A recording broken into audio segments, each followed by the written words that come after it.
an Unspoiled Network podcast. This is Spoil Me, covering Jane the Virgin, Season 2, Episode 18, Chapter 40. In this episode, Jane and her mother are not speaking. And honestly, I kind of get where Jane is coming from on this.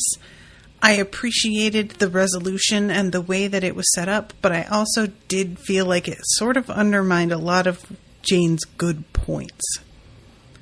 Welcome to Spoil Me.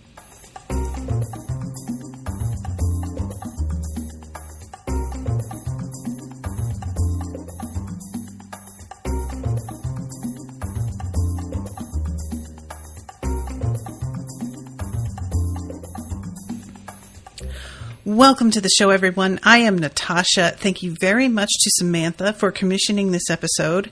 And terribly sorry to those who are trying to come to the live. I had to start late because my computer just stopped responding. And so I'm like 25 minutes late after having to wait for it to restart over and over again. So I'm sorry if I sound a little crankier than usual. It is because I am crankier than usual, but I am going to try and put that to the side and enjoy this really kind of wacky episode. I don't usually like using that word, but it is a little bit because we're going to talk off the top about not Jane's problem, about what's going on at the what is it called? The Mirabella? Is that Marbella? Marbella. And Petra's long-lost twin sister. First thing, I have to say that one of my favorite aspects of doing one of these like twin storylines is just getting to see an actor do something really different. That's always presuming that this actor doesn't have an actual twin and that they didn't just hire their twin, which is usually not how it works. But it's clearly like the same actress playing her sister, and she has dark hair. She has eyebrows that are kind of like undefined and very sort of like transparent. She is not wearing almost any makeup that I can see. Obviously, she is for the camera, but she is made to look like she isn't. And she's got a whole different posture to her and everything. And that is just setting aside the whole accent thing, which the accent isn't great, but it's perfectly serviceable for what it is that we're trying to do here. I'm fine with it. I know that it's not good, but I'm also not expecting anything particularly exciting. And the only thing that I am a little bit wary of is the way the episode wraps with her is she is staring in at Petra and Raphael talking about her, and Raphael saying like, you know, we should give her a chance and let her stay. And it seems like Raphael's just being very attractive and saying something kind about her is really all it takes for her to like fall for him.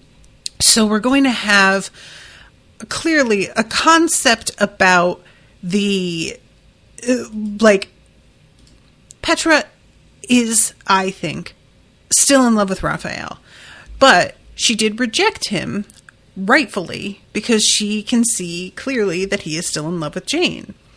So I am really curious what it's going to be like for her to find out that her twin is in love with him.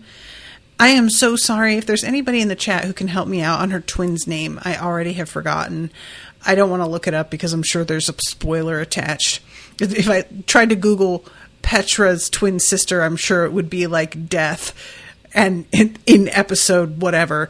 But I also am very curious how Raphael is going to react, because I don't think he's going to be at all interested. I think it'll probably spook him a little bit that she looks so much like Petra but is so different. However, I can't help but kind of love the idea of him, like, despite himself, winding up kind of interested. I just sort of enjoy the concept of him being taken off guard by sort of the cinnamon rollness of her personality and how different she is from Petra, and that being attractive. And it's not even necessarily like I'm attracted because I don't like Petra's personality and you're so different, but you're still beautiful because you look like her. Although there's a lot of jokes about her being like the less hot one, and I'm like, well, she's not. She's just literally not done to the nines with like a bunch of makeup and perfect hair and a $500 stylist. But I feel like there's just a sort of novelty, somebody who looks like someone that you've been with before, but their personality is so completely other that there's no way you don't feel a little bit curious about it, a little bit drawn in. So, Samantha is here. Thank you, Samantha. I'm so sorry I was so late. It was a whole thing, but thankfully it seems to be working okay now. But Samantha tells me that the twins' name is Aniska. I really do like that name, actually, Aniska. So what we have going on is there is a business deal potentially happening that they are looking at with the Marbella, where they could acquire another hotel, and if they do, it would guarantee unimpeded views of the ocean, and it would just be really good for the Marbella overall. And there's a woman that they are having to deal with here, and I'm trying to find the name here because I had to scrub through a little bit of the episode. Barbara wants to sell the Fairwick. That's what it is. Lachlan overspent on construction, and she fired him, and she wants out. I thought that was really interesting. Lachlan being involved. I kind of feel like the fact that he's brought up is going to be a whole other storyline. He's going to turn up again. I could see if Lachlan is feeling like put out over being fired and the way this all went down, I could see him like getting in and using poor Aniska for his own ends somehow. And the only thing that makes me like a little bit reassured that it wouldn't work as easily as he thinks is the fact that Barbara, who is the one that we meet later, has already met both Petra and Aniska and knows the fact that they're twins. And I don't think he could get one over on her. I don't know what he would try and do, though. So it's not necessary that she even be involved. But yeah, the fact that his name was even mentioned, and he's like a free agent now, fired and doing God knows what if he's even gotten another job. He might come crawling back to them. But yeah, he's like, it's got the golf club, which is guaranteed revenue. Our views will never be blocked. And she says, can you afford it? And he says, not sure, but I'm meeting with my money managers.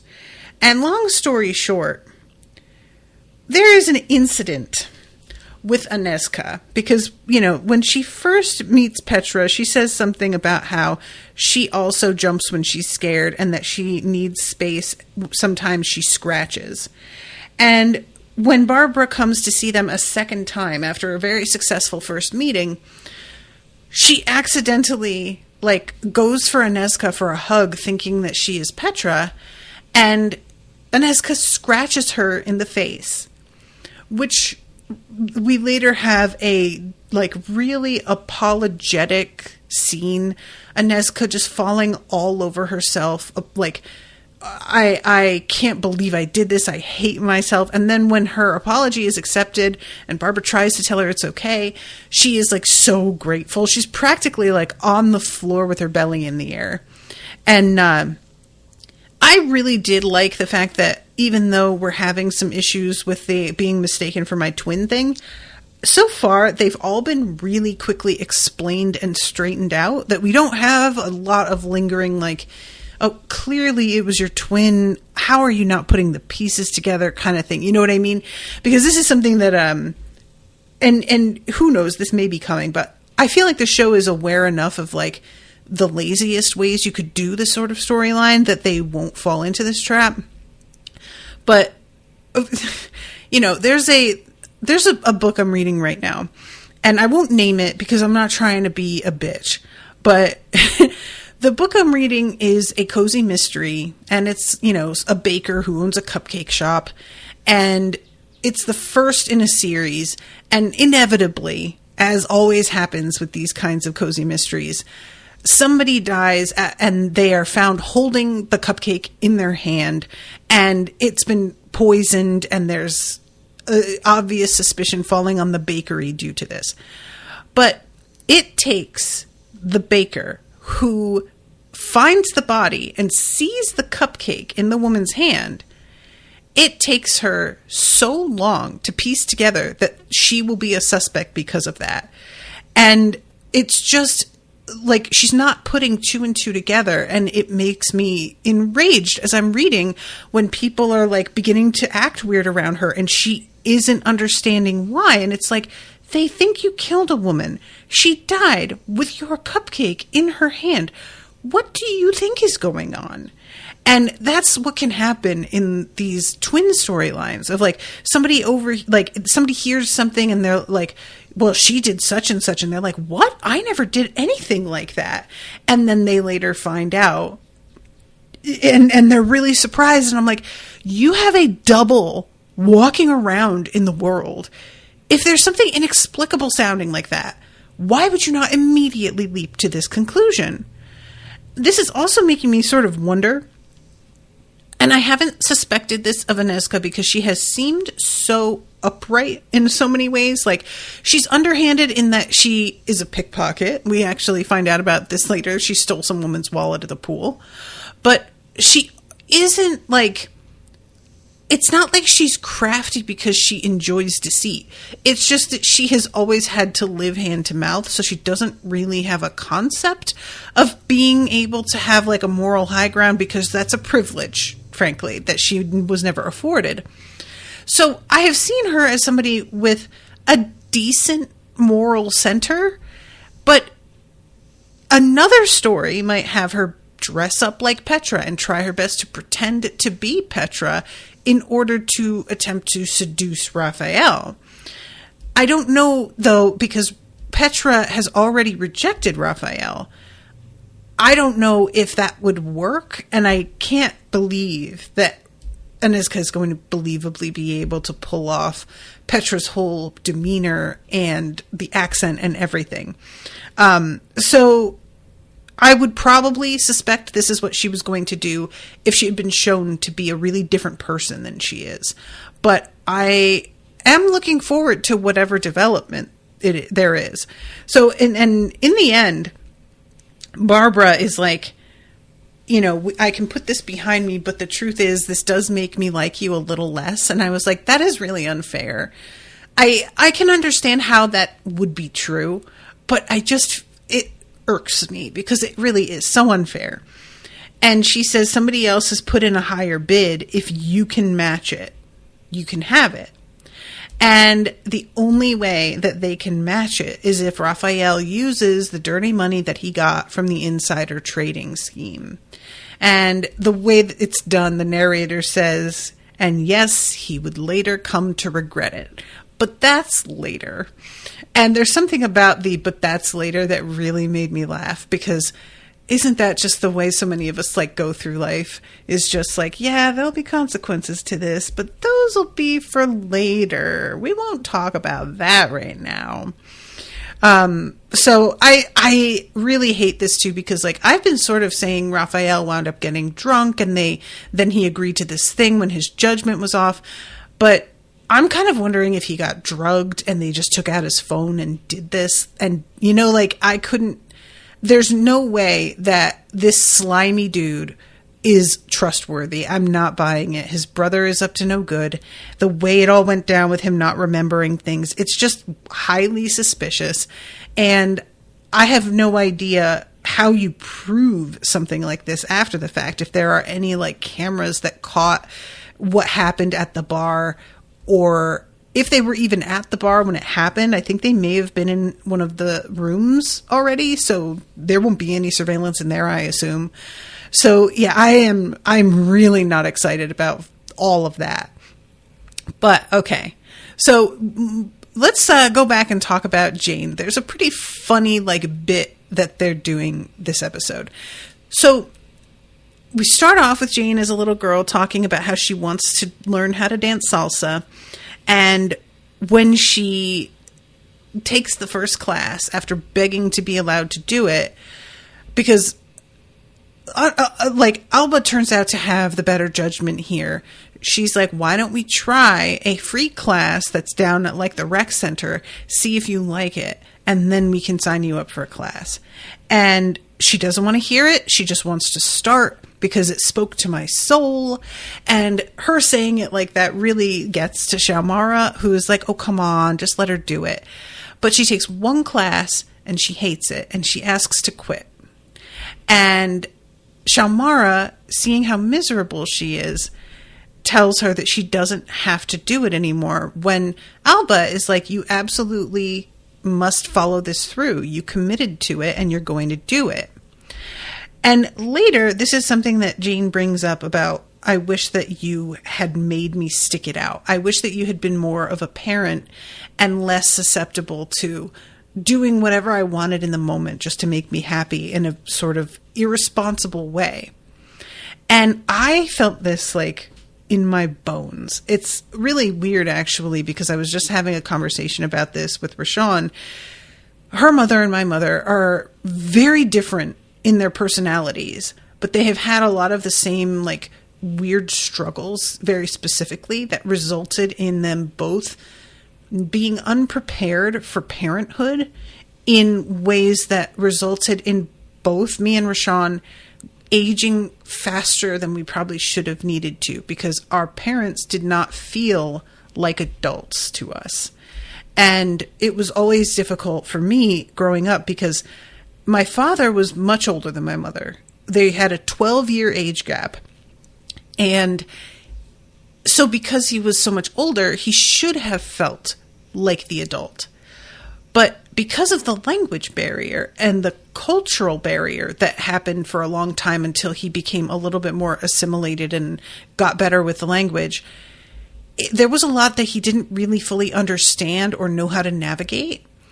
And so I couldn't turn to him for a lot of that. And then my mother was so young and so inexperienced and so overwhelmed and trying to manage a young child, also working full time, also having a very demanding and controlling husband. And she was just really unhappy. And so there was a lot that she was coping with. And I often felt like she didn't really know what was going on. She wasn't a parent that was aware of how I was doing in a particular class. If I had my projects done, she was just not that kind of parent. I really had to either be on my own shit or kind of fuck up. And when I was in grade school, I fucked up a lot because there was nobody checking for me. And it wasn't even necessarily big things, but there was a field trip that was planned for weeks ahead of time to go hiking at Sleeping Giant State Park in Connecticut. And I was really excited about going, but as I know now, I had ADD and I wasn't keeping track of when things were. And my mother should have. She should have known and been there to tell me, hey, what you're wearing, this isn't Sleeping Giant is today. You shouldn't wear that. And I need to pack you a lunch. But she was not on top of it. And I just got lunch money and I got put in an outfit totally inappropriate for going hiking. And I showed up and they didn't have anything for me for lunch because I didn't even think of it as a child until it was lunchtime and they realized that I didn't have anything. And so they had to give me pieces of other people's lunches to get me through the day. And it was things like that all the time of just she should have been aware. And I began to understand that if I wanted those things to go right, I was going to have to do them, which has resulted in me as an adult being pretty controlling. I still have this really strong, I can't let anybody else do the thing, because if I do, they won't do it right, which unfortunately has been borne out repeatedly as an adult as well. And it's very tiring to have that on you all the time, and to feel like you never really had a moment in your life where somebody was in control of things and you could relax, that you were starting to get your anxiety and be on guard about this stuff really young, and being able to see how that started. And I just think like the situation with Jane is probably so similar because her grandmother is there. But again, we have the language barrier. We have the issue with her like not wanting to get caught by immigration. And so I don't know how involved she was allowed to be in a lot of things. So you've got somebody who maybe should know better, but isn't really involved the same way. And so Jane is just, the reasoning behind her being angry at her mother in this episode is because she hooked up at the end of last episode. She got drunk and hooked up with the guy that Lena had her eye on and found it super embarrassing. And the thing that bothered me about the way this episode is resolved is that instead of actually like coping with the reality of what Jane is saying to her mother about how I wanted an actual grown-up in my life, I don't feel like that was given the gravity it should have been given. And it's turned into just, you guys are fighting because Jane is about to move out and everything is changing, and you guys have been such close friends and been in each other's lives and lived together for so long. And now everything is going to be different for the first time. And you are both very nervous about it and sort of trying to push each other away because you are aware that you're going to be separated. And maybe a part of you is trying to make that easier on yourself. And it's just a sort of weird, perverse way of showing how much you care about one another. To which I have to say, like, I don't really buy it. I mean, maybe, but it really felt for me, and it may just be because I have the same experience as Jane in a lot of ways. It really felt for me like I wanted Xiomara to hear her. And, you know, the only thing that we had gotten was really Xiomara's, like, rote apology that she has given Jane before, word for word. And I didn't feel as if there was a moment this episode where she really is like, no, I get it, and I should have been more there. Like, it wasn't enough. So, and that's sort of a problem in a lot of things, honestly. It's not just this show. There's a lot of books and a lot of TV shows that I cover where there needs to be a conflict for whatever reason, and the conflict needs to be resolved by the end of the episode. But whatever happened was serious enough that I, as a viewer, am not prepared to just move on from it. And it can be really difficult sometimes to be like, okay, I'm supposed to like this character again now. Like, I can't just do that, you know? So I just wanted to share how I felt about that particular thing, but I'm curious about how you guys feel about it, because it may just be that I'm taking it too personally because of my own experiences. So when I was talking earlier, because I got totally sidetracked with talking about Xiomara and everything, but I said that they're doing a really funny bit in this episode. And what they're doing is they have the character that Jane is writing be standing next to Jane in like full costume and advising Jane as she's writing on what she'd say and like how much she's in love with the main character and the changes that Jane is making being like either approving or not. I couldn't help but laugh because like this dress that she is wearing, it's this like fluted hot pink sequin number that is just so like over the top. Her hair is in this like half high ponytail, and she's got big dangly earrings and a lot more like eye makeup than Jane tends to wear. And she has even got like a slightly different voice. She's much more sultry and like there's more a languid way of speaking for her. And I really like, as somebody who is in fits and starts trying to write my own like cozy mystery, I really liked the idea of like the character standing there and being like, I can't believe you're taking that out. Oh my God, what are you doing? And the whole like, there's a scene later on where she finally does salsa dance, and I was sort of looking for the telltale signs of there being a body double.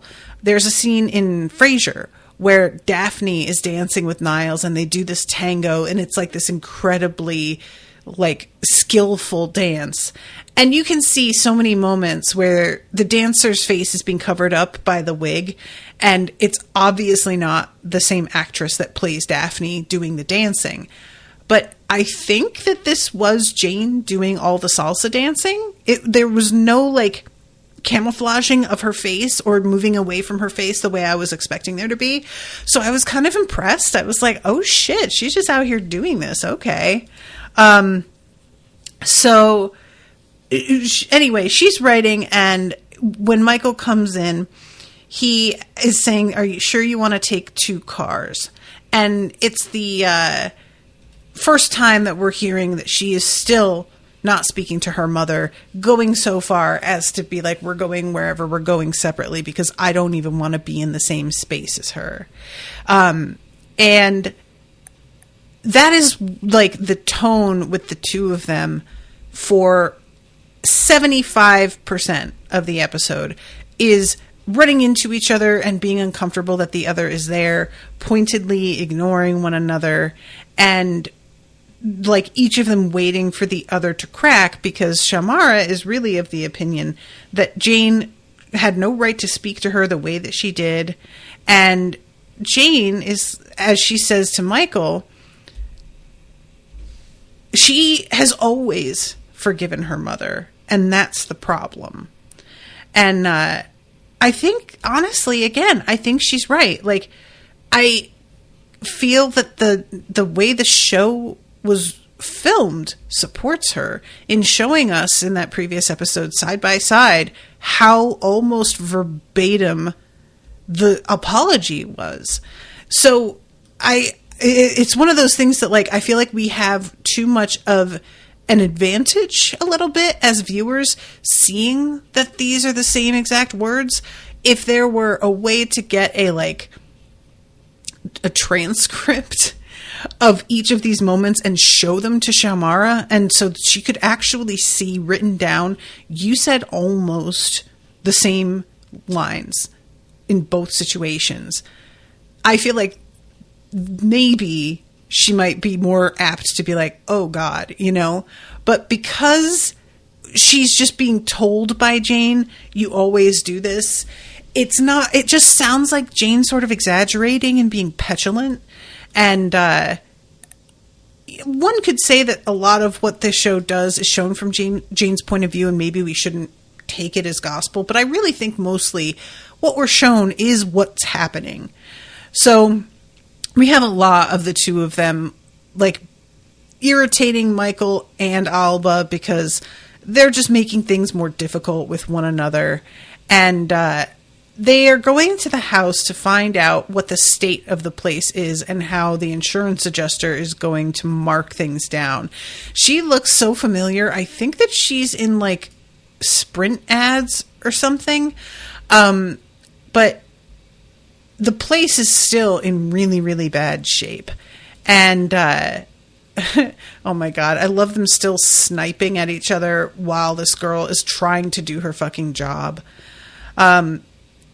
And I love when Xiomara says, Jane doesn't get a vote in what happens inside because she's leaving. And Jane says, you may as well keep it the same as it's always been because Mom is going to live here forever. And she's got a point. I'm just Team Jane in this. So yeah, Tammy leaves. We don't really see the rest of that scene. It just cuts to that. And it says 8 incredibly tense minutes later, asterisk, and still no decision on the wallpaper. I don't understand why they're deciding on wallpaper when the insurance adjuster is here, what that has to do with this, or what it was, assessing the damage I thought was what we did last episode. So I don't know anything about this. This may all be perfectly correct. But anyway, we have finally Xiomara straight up refusing to take Mateo because I thought you wouldn't want me looking after your child since I'm so irresponsible, which is really, really gross. Again, your daughter is upset because she finds you irresponsible and unreliable. And then what you're going to do to show her she's wrong is be unreliable and leave her hanging. Does that sound like the way to go here? It's so counterintuitive. And I'm not even criticizing the writing on this. This is a very human trait of us doing the most foolish thing, trying to make a point. But it was infuriating in the moment. And we see the calendar that's got all of the mapped out time for Mateo's coverage. And we see her being deleted from the calendar. And eventually, she adds Michael in, and when they have a talk at the end of the episode, she's like, I'm going to give you your own color on the calendar. And he says something like, yeah, that's really not as sexy to me as it is to you. But here, it's really, really cute. When he offers to watch Mateo, he says that he has experience with his cousin's kids, that he knows what he's doing, and quote, just send me the list. And she says, what list? And he says, don't give me what list. I know that you have a list of instructions that you are dying to send me. Just email them to me. I want to do this right. And he says, the more detail, the better. And she says, you're really turning me on right now. And honestly, I felt that so much. I get it. It's so difficult, you guys, because I am somebody who's a control freak, as I previously said, but I also feel like I have really good reason for that. And there have been a lot of instances where it has been proven I can't rely on people. So I try and include more detail than a lot of people think is necessary, but I'd rather err on the side of that than not enough. And I just handling things that way always just sort of felt to me like, if you don't need that level of detail, that's fine. You can just ignore it, but I'm providing this in case you don't know what to do in the event that something else happens or whatever it is that I sent you to get isn't available or whatever, So yeah, him just being like, give me that to-do list. I want to do it right. It's great. This is when he gets a text from Aurelio, who then almost immediately also texts Jane. And he's saying to Michael, tell Jane to pick out your dress by Thursday and have you looked at something called a Lauren Conrad wedding calendar. And her text says, did Michael tell you about the wedding calendar and remind you about the wedding dress? And there's a whole thing later on where she is checking out the dresses, and her mother had been there the first time she came and was super emotional. But the second time that she's looking at dresses, she is just with Alba. And it's clear picking out the dress without her mother's input is really bumming her out.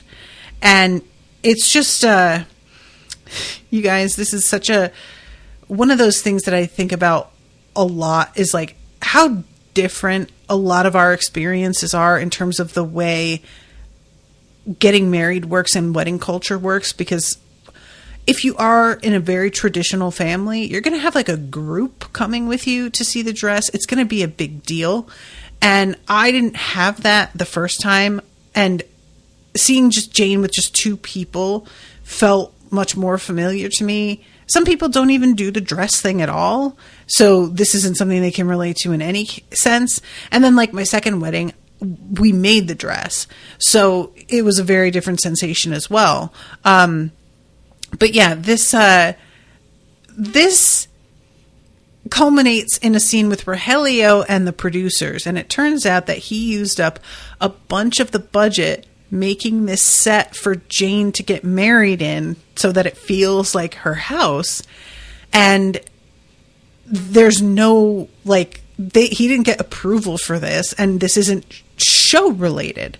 So he has to make it be show related. And he just gives them this very vague promise about how it's going to be a big, like, surprise twist episode with a slice of life sort of storyline, and that he can't tell them, but he'll show them, and they can just come and see it being filmed, and it'll knock their socks off.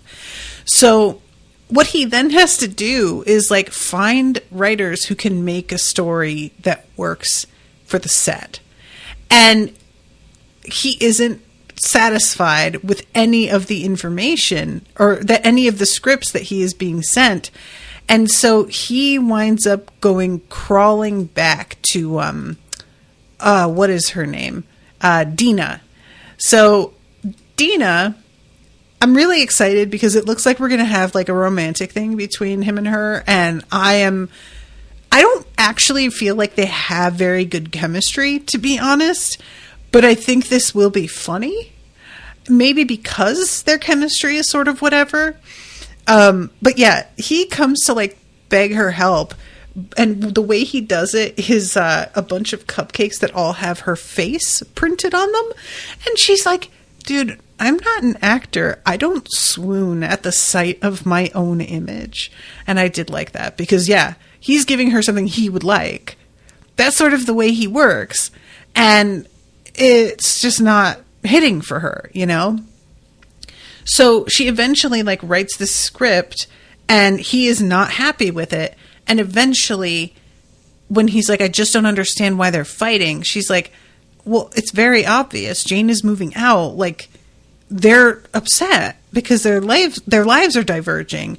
And he suddenly realizes, oh my God, you're a genius. And I love the way he says, like, you're a genius. I've said that before, but this is the first time I've meant it. I just love that kind of compliment, because there are a lot of people out there who give compliments this way, where it's actually insulting and you're sort of telling on yourself, but you don't seem to know that at all. And, yeah, there's just, so eventually they are doing their filming, and the script is very clearly like Jane's family and Jane, and he comes in to explain to them why they're fighting. And at first, Jane and Xiomara off on the sidelines are like, of course that's not what's going on. This is ridiculous. But as it's continuing on, the scene is making them both really emotional, and they wind up making up after all. And I really liked how the 2 producers are just like, okay, there better be a fucking twist coming, though, because that's just nothing. And Dina is like, oh, this is a family of clones that are trying to take over the planet, and he is stepping in to stop them, pretending that he doesn't know what they are. And they are like, oh, see, now that makes a lot more sense. And I did really like how that was played. Like, they're just, yeah, of course. I'm like, that is insane. He's basically like the Doctor, but it's a weird version of saying it is weird. It's super inadequate, but I mean, that's basically what's happening. So the storyline with the two of them, as I was saying before, wraps up with him like coming out to thank Dina for saving the day. She turns around and she's wearing this like sexy wrap dress and is dressed up in a way that he has not seen her be ever. And he has a moment and he just says, "Is that what you really look like?" And she, you can tell, is very flattered at his reaction. And she thinks that he's thanking her for the script. And he's like, "No, for handling things with my family."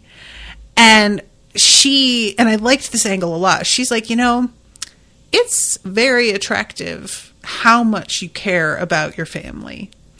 And this draws them like closer and closer together until eventually they are just like up on each other. And I'm just not really sure if I want this. Like I said, they're making out and I just didn't feel the chemistry really. It could be that it's just going to be a sort of hookup with awkwardness later, or I don't know. But yeah, I we'll see how that goes.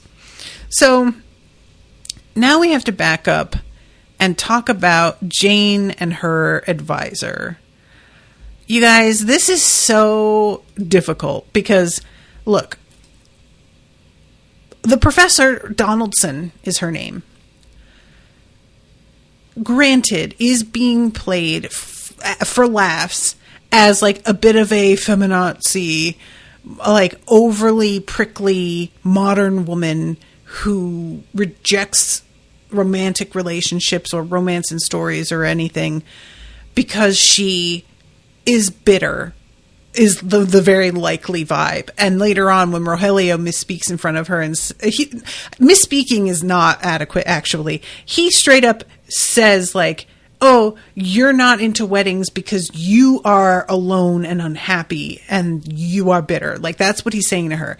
And she tries to act like it didn't offend her later when clearly it fucking did. But it's so difficult because she's going with this advisor because she's dating the other one, and I guess this is the only person who was available. And they are so clearly such a bad match. And I understand that Jane doesn't really have a lot of options.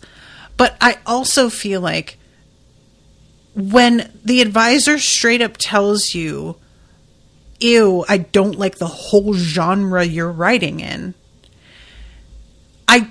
I feel like this is a time where you can maybe go above her head and be like, "Look, she doesn't even like this genre and she has a lot of preconceptions about it. I feel like, is there a way I can switch with somebody? Because obviously this isn't going to work." And I really feel like it's kind of unprofessional of her as a mentor to come into things swinging like that and saying that she hates the genre the way that she does. And the way that this all continues is like Jane trying to protest that getting married isn't what her life is revolving around. But then every time that something personal occurs, her phone is going off and it's like the wedding march, or she walks in on Jane with Rogelio and there's a bunch of wedding stuff happening. And it just keeps making Jane look like that's all she ever thinks about. But I really wanted Jane to say something like, I am getting married and planning my own wedding. And so this is, of course, going to be on my mind. And I don't need you making judgments about my personal life. I don't care that you don't approve of me doing wedding planning. That's none of your business. And it is completely unrelated. And I wanted her to be a lot more aggressive. So there's a scene eventually where she is talking to the advisor and really like getting irritated. And she says, "Is it me that you have a problem with, or is it my writing?" And her professor says both, frankly. And Jane says, "Well, frankly, I'm not too thrilled with you either. But you know what? Lucky for us, it's almost the end of the year, so we don't have to put up with each other much longer." I actually felt that was mild and not actually addressing the issue here. But later on, when she comes to speak to the advisor because she finds out this woman gets to decide whether I come back next year for the grad program.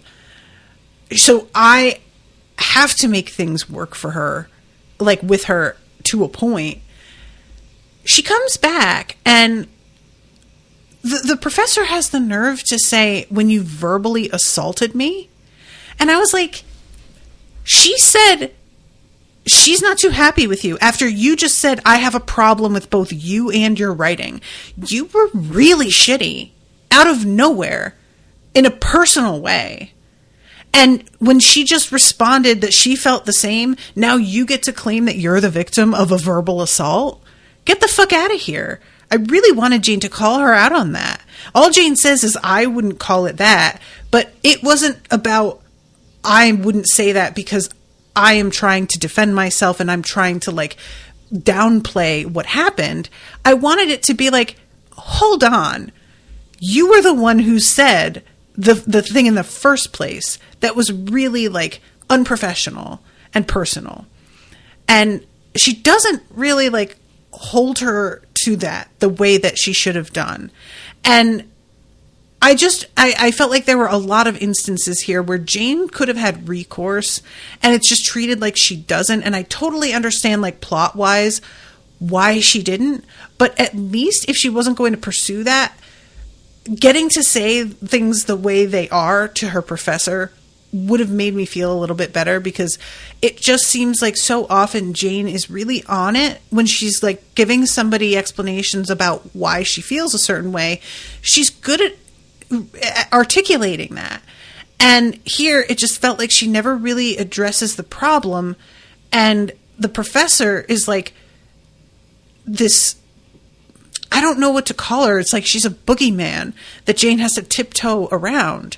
And what if you just like really called her out on this a little bit more in ways that make it about not what your personal viewpoints on marriage and romance are, but about your conduct as a mentor at a school and the fact that you are being so like personal and shitty and biased, and you have no problem with that, evidently, which doesn't seem like a way to operate. So anyway, I just like this whole thing was such a bummer, because this woman is so like, there's even a point where Jane is beginning to cry and she has Mateo because she gave him to somebody to watch outside and he started crying and they brought him in. So she's just overwhelmed. And we even have a moment of like, is the professor going to suddenly show a soft side and give Jane a little bit of a break? And no, she says that the deadline is the deadline, and that's like the end of it. And I was like, honestly, I like the fact that she doesn't suddenly show a soft side, but honestly, I kind of want Jane to find this woman in a state at some point where she is not at her best, where she is harried, and for Jane to be like, oh, wow, look at you not being completely pulled together at every moment of your life. Wow.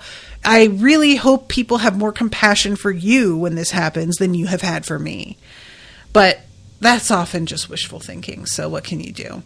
It's just, you guys know, like, I am somebody who, to a fault, wants to be understood. And it's part of what I've always struggled with as somebody. I think that this is part of being neurodivergent for me. Growing up, a lot of people expect as a kid for you to simply like either do what you're told or accept what you're told. And I would always ask questions because I genuinely wanted to understand better and want to know, well, why are we doing it this way? Why wouldn't we do it the other way? Not because I'm saying we should do it the other way, but because I want to know why they chose this way, because there's probably a reason for that. But a lot of people, even now as an adult with me, interpret my questioning as being aggressive and asking, like, because I'm second guessing them, questioning them in a way that's like anti-authority. And it's not that. In fact, I am somebody who really respects authority more than I should a lot of the time. I'm asking not because I'm being passive aggressive. I'm asking because I actually want to know the answer. And it's such a shame because so many people are used to others being passive aggressive and asking questions because they have an ulterior motive and are trying to make a different point than what it sounds like. I have never been that person. Every time I say a thing, the thing is what I mean. When I'm asking, the question I'm asking is what I want the answer to. And a lot of folks have been like programmed to be very defensive. So in scenes like this, my instinct is always to like over explain or over argue because it feels like if you really understood, I think you would see my position. And I believe the way you're behaving is not because you are shitty, but because you are not seeing things clearly. And I'm trying to get you to see my side of it. And it's just, I got accused of being like argumentative. And I mean, I am argumentative, but that's a different thing.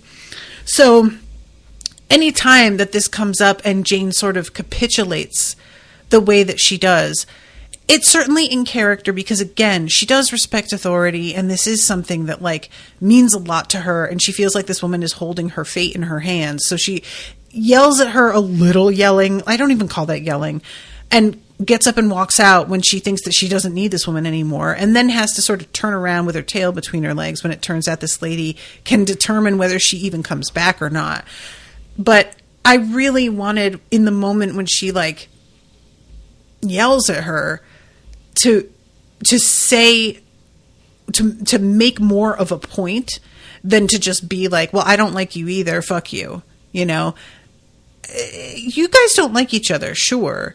But you're both operating from really different places. And I think it's valid for Jane to be like, you are asking me to take romance out of a romance genre book after making it clear that you don't like romance. So do you not see how maybe you're asking me to not write the genre that I am into, and maybe that's fucked up. Now, I've said all that, but at the same time, what Jane eventually winds up doing is after her and her mother make up, the character is standing next to her and very wistfully saying, what about me? What was my mother like? It's a really sweet moment, like the way that she behaves of just like, I never thought about that before. And it's sort of wild to me because like the fact that Jane is writing a character and never considered what her mother was like, for me is a big red flag. Jane, that you need to consider that. That's like what determines who people are in a very real sense. So, you know, just from a writing perspective, I was like, don't love it, girl. That feels like you're not good at this. You should have known this already. But obviously it's for the narrative. And so what she winds up doing is like having the relationship with the mother be the focus in a lot of ways in this romance, beyond just the romantic relationship, and adding a new dimension to things. And I will say that there is a lot of truth to the fact that romances that don't have a like through line of desires beyond just a relationship are flat and boring. So if that is all Jane is doing, then the criticism that she's receiving about it being so much romance and not enough like character development is valid. It's just that's not the way this woman is really like coming at it. That's not the way she's saying it. She's being really contemptuous in the way she keeps like talking to Jane about it, instead of engaging her on her level and being like, look, here's the thing. You're acting as if this is all this character ever wanted and will ever want. That's not how people are. What else is driving them? What relationships in their life do they have trouble with? What are the good ones in their life that they would fall back on if this person doesn't work out, if the relationship that they are after were to fall through? Who catches her? What does that look like? You can talk to her like a person, you know? But that's not what we're doing because it's a comedy. And I'm sorry, guys. I know that I do this, but I this is what I'm here for, I guess, is to just say my thing.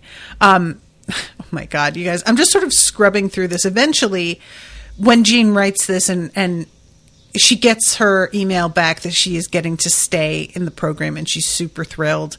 And it's really cute, her and Michael. I just really have been enjoying the two of them reconnecting more than I expected. And they are writing him to be really supportive. And the fact that he is watching Mateo, there's like a moment where it seems as if Mateo calls him Dada in front of Raphael. And Raphael tries to act like it doesn't bother him, but it clearly does. Later on, we find out that Mateo is calling everybody Dada, that it's really like not anything. But it sort of got them both in this like weird place, because Raphael wants to spend more time with Mateo and make it more of a father-like relationship, and not so much like I have weekend custody. And but of course, after being like, I've got her, he then has to come and hand Mateo off because he has to go and see Barbara. And I was like, can you not call one of your like 4 nursemaids to come and take care of this kid, dude? Like, that's the point of you, is that you have money to handle this stuff, and you don't hand your son back when this is super important to Jane and she's triple checked with you that you can handle this today. But Michael, Jane says something about how Michael's babysitting, or she says thank you for babysitting to him. And he doesn't say anything in the moment, but it's clear it bothers him. And there's another point later on, and I can't remember what she says, but it's like, she says like, well, you're not his father, or something like that. And at the end of the episode, he's like, look, I want to talk to you about this because I really want to be in his life, and there's just been a couple small things. And he tells her the truth, and she apologizes, and he's like, I get it, I understand where you were coming from on that, but the truth is I just don't want that to be who I am for him. I want to be here in a much more real way, and to be seen as his dad in a way. And it's like really tricky to know how to navigate that, because Raphael is the kid's actual paternal link. But Michael is likely to be with the child more. And I don't know how the kid is going to like decide who to call dad, or call them both dad, or maybe call one dad and one like father, or maybe do a Spanish like Papito. I used to call my dad Papito. So yeah, that is like a really ticklish sort of area that I could see getting very sensitive about. So I'll be interested to see how they handle that coming up. And I do have to do a shout out to Petra in the last episode, or maybe it was the one before that, when she just yells at Raphael for being so insistent that Jane not get the house far away that she wants. I keep thinking about that and how much she's like, Jane has fucking given up everything and you can't drive an extra 40 minutes. Shut the fuck up. God, that was so good. All right, everybody, I'm going to wrap this up.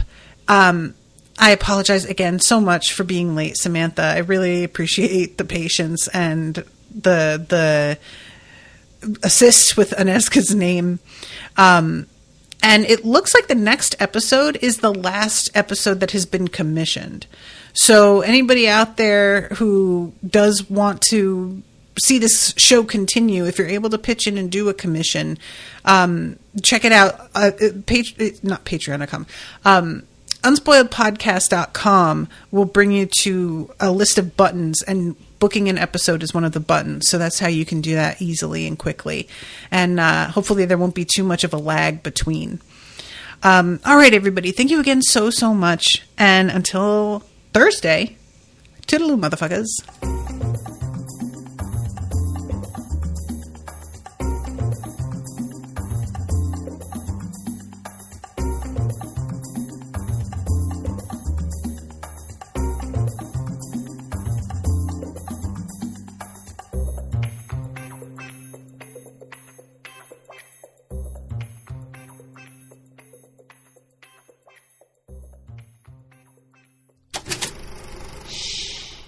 was an Unspoiled Network podcast.